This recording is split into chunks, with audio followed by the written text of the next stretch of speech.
All right, today we're cracking open the history books, looking at a really unique story of governance from ancient Judea, all thanks to the historian Josephus. So picture this. A dying king makes one last move, and it completely sets the stage for this quiet, almost invisible shift in power. It's a story that makes you question who's really in charge of a nation. Let's get into it.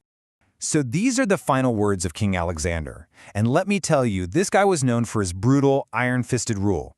But on his deathbed, he does something really smart, maybe even a little cynical. He decides to leave the kingdom not to his sons, but to his wife, Alexandra. And his thinking was actually pretty simple. He knew, hey, I've been a tyrant and the people absolutely hate me for it. But his wife, they loved her because she was the complete opposite. He was basically betting that her great reputation was the only thing that could hold the kingdom together once he was gone. And you know what? His big gamble, it totally paid off.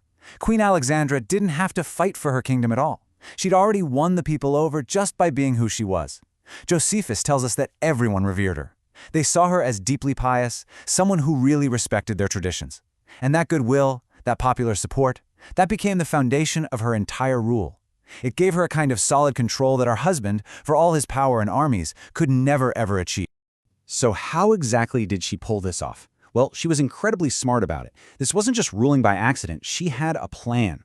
She dove into the ancient customs, got rid of any officials who were breaking the holy laws. And this is the really clever part. She managed her two sons perfectly.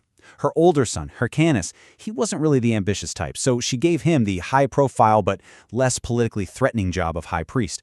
But the younger one, Aristobulus, he was a real hothead. So she kept him out of public office as a private citizen where he couldn't really cause any major trouble.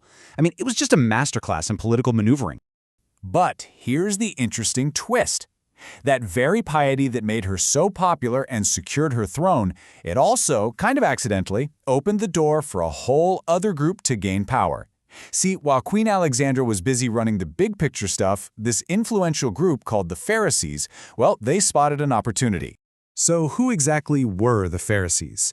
Well, Josephus gives us a really clear definition. He basically says they were a Jewish sect that seemed more religious than everyone else and were seen as the best at interpreting the law. Now think about that. In a kingdom run by religious law, with a queen who is famous for her devotion, being seen as the top expert on that law, that's the ultimate power move. Their authority didn't come from an army or a title. It came from what people believed about their spiritual and legal knowledge. And the way they gained power was just brilliant. This wasn't some violent takeover, not at all. It was a slow, careful infiltration. First, they just offered to help the queen with governing. And of course, being so pious herself, she listened to them a lot. Josephus says, to an extraordinary degree. And I love his phrasing here. He says they artfully insinuated themselves into her favor by little and little. It was this gradual, subtle process until one day they were the ones actually running the show. The real administrators, as he puts it. So what you end up with is this really wild political setup. You've basically got two governments running Judea at the same time, all under a single queen. On one hand, you have the official government, with Queen Alexandra at the head, but on the other hand, you have the actual power, the day-to-day administration, and that's all being handled by the Pharisees. The kingdom was split right down the middle, not by land, but by who held the real authority. And this just lays it out so clearly.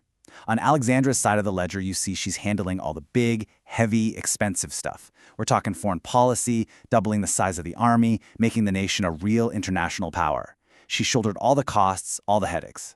But now, look at the other side. The Pharisees, they were wielding the actual power inside the kingdom. They were the ones who could get rid of people they didn't like, promote their friends. Josephus says they could bind and loose men at their pleasure. They got to enjoy all the power of being royalty with none of the responsibility. So it all comes down to this. Who is really running the country? Well, the great thing is Josephus doesn't leave us hanging. He kind of pauses the story to give us his final, crystal-clear verdict on this whole strange situation. And here's his first major point. He says they got to have all the fun of royal authority, while all the expenses and the difficulties, well, that was Alexandra's problem. Think about that. The Pharisees got all the perks of power, making the big decisions about people's lives, while Alexandra got stuck with the hard work and paying all the bills. They got the power, she got the problems. It's that simple. And then he delivers this final, just devastating line. Honestly, it's one of the most brilliant descriptions of how power can work behind the scenes that you'll ever read. He says that, yes, she governed other people, but the Pharisees governed her. She was the queen of the nation, but they were the queen's masters. The buck didn't stop with her, it went right through the throne to the people standing behind. So this whole incredible story really leaves us with a huge question, one that's just as relevant today as it was back then. When you separate the burdens of leadership from the actual authority, what does power even mean? Is true power having the official title and all the responsibility that comes with it? Or is it being the one in the shadows, pulling the strings, getting what you want without any of the accountability? It really makes you think, doesn't it? It challenges us to always look past the official titles and ask ourselves, who's really pulling the levers of power?